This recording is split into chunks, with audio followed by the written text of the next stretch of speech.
I'm presenting today about the Corporate Transparency Act, and I think I'll just keep the sidebar open anyway, because we might go back and forth a little bit.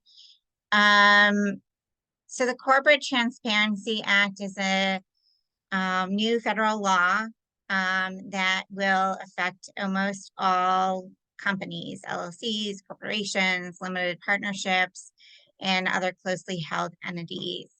And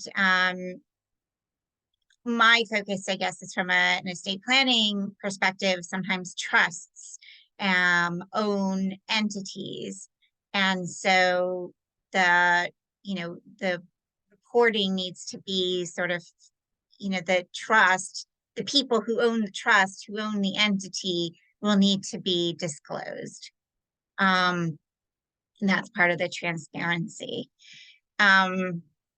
So the Financial Crimes Enforcement Network, called FinCEN, is a bureau of the United States Treasury Department and not part of the IRS, which might matter to some people, is creating and maintaining the database. And the idea is for the information to be available to law enforcement entities, not the public at large. The reason for the law is to create a national database which identifies the human beings who are the owners or control persons of companies. And the idea is to combat money laundering, terrorism, tax evasion, other financial crimes. So Congress created the law to create this database so that law enforcement would be able to sift through shell companies and find out who really is the owner behind them. These rules are very different from previous rules, like filing an annual report or basic tax filing. The consequences of failing to file are very high. It can be up to $500 a day. And there is a possibility of criminal penalties if somebody is like willfully providing false information, failing to provide the information, providing fraudulent information. So it's something to be taken very seriously. There are a number of companies that are not subject to the reporting, but these are companies like government authorities, banks, credit unions, other investment companies that are already subject to a lot of other regulation. So there's 23 exceptions, but most small businesses are not going to fall within those exceptions. So what is required? All reporting companies, so all reporting companies will be required to file reports, which is an online form, which isn't available yet, to provide information about the beneficial owners of the companies. And so beneficial owners is really the human beings behind the companies. A reporting company is, this is not an exhaustive list. If there's another type of company that you can think about, I'm sure it's covered. The idea is that any company that's created by the filing of a document with a Secretary of State or a similar office under state or Indian tribal law, or a foreign entity that is registered in some way to do business in the U.S. So, Strublaw LLC was created by filing with New Jersey State, so it's a reporting company. So we'll go back one here. So again, all reporting companies, so any company that has been created by filing with the state, needs to provide information about beneficial owners. So who are the beneficial owners? Beneficial owners are an individual who either directly or indirectly owns or controls at least 25% of the ownership interests or exists substantial control over the entity. So owning 25% of the ownership interest is, if you own 100%, then you own at least 25%. If you own 10% of a company that owns something else, there's, once you get into those layers, it becomes maybe a little less clear or less obvious where the 25% is. And so you need to look through all the layers, any relationships, in order to get to that directly or indirectly owning 25%. And beneficial owner is also someone who exercises substantial control. So that's a senior officer, president, CFO, general counsel, CEO, COO, anybody who has the authority to appoint or remove a senior officer, any important decision maker about the company's business, finances, or structure, and any other form of substantial control, including a trustee. So a trust that owns an LLC, the trustee, even though they don't, it's a trust entity that owns the LLC, and maybe the trustee, is a professional trustee or is a friend or is another family member who's not really benefiting from the corporation, but that person will also need to file information.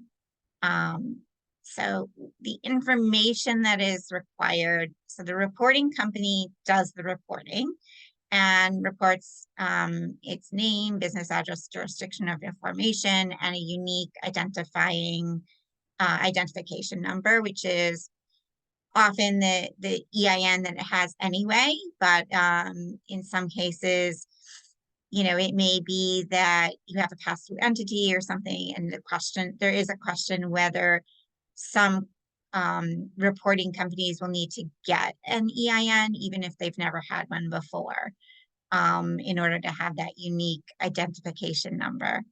And then each beneficial owner must report their legal name, so no initials, date of birth, a residential address, not a PO box, and a unique identifying number from an acceptable identification document or a FinCEN identifier.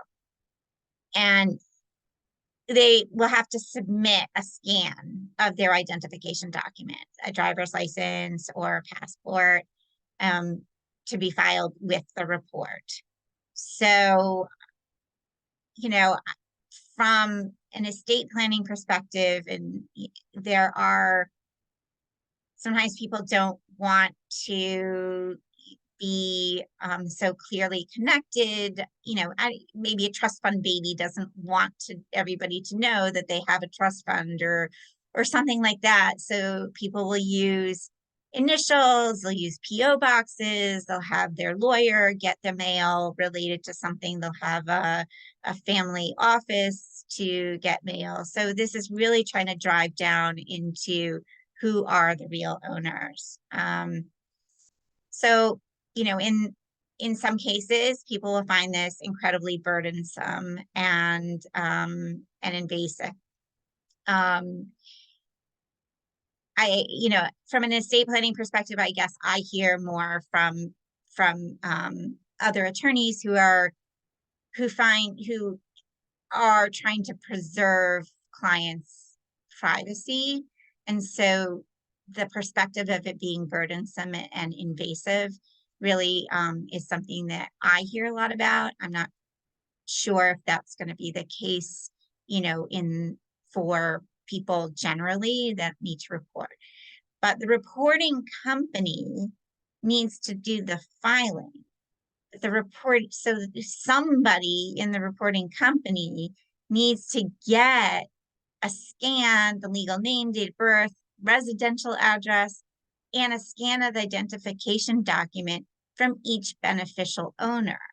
And beneficial owners are, they're trying to get to the humans, and humans are not always so cooperative with giving personal information. So this puts a lot of burden on the reporting company to figure that out. And any reporting company can have multiple beneficial owners. Somebody who's named as the CEO is the beneficial owner, and then the person who, different, maybe 4 people own 25% each. So each of them are a beneficial owner. So there's no maximum number of beneficial owners. I repeated that. So filing deadlines, if a company was created before January 1st, 2024, so by the end of this year, then the initial report is due next year, January 1st, 2025. So you have a whole year to get the information, to figure out who needs to report, how it's going to be done. And then any change also needs to be reported 30 days after the change. So someone gets married and their name changes, that change needs to be reported within 30 days. If an entity is created between January 1st, 2024 and December 31st, 2024, then they have 90 days to file the initial report. Any company that's created after, and this is brand new as of like Thursday last week, that it was changed to the 90 days. It was 30, which is, it's really good because the form to actually file it doesn't exist yet in FinCEN's website. So then any company created after January 1st, 2025 will have 30 days. In all cases that, any change to a name, address, et cetera, needs to be filed within 30 days. FinCEN itself acknowledges that there are 32 million existing entities that this may affect. So, a holding company for securities, a holding company for owning real estate, an LLC just for owning real estate, mom and pop stores, professionals, startups. There's the estate planning examples, a couple buys. I mean, this goes back to LLC for holding real estate, but a couple buys a weekend home using an LLC to create my language, the syntax isn't quite right there, but to insulate themselves from liability or anything happening on the property. They will be an entity that needs to report. I'm repeating that again. So who will file? There probably will be corporate filing services that help people with formation of entities and serve as registered agents. Are they going to be the ones to do it? Will they offer it? I mean, they may offer it. What is the pricing going to be, and so on. CPAs may also try to offer it, but they may not feel like they have the information or expertise to really tease out, who legally is a beneficial owner, who it has substantial control. Wealth advisory firms might try to offer this, and attorneys will likely have the most relevant expertise in terms of sort of figuring out who is really the substantial owner and who's a beneficial owner, who has substantial control, and all of that. So that is a little bit about a fun reporting requirement that's coming up very, very soon. Any questions? So many problems with this. We just don't have enough time to go into it. I've known about it for a while through the CPA in my other group. he has actually asked his insurance company, is he allowed to help people with filing these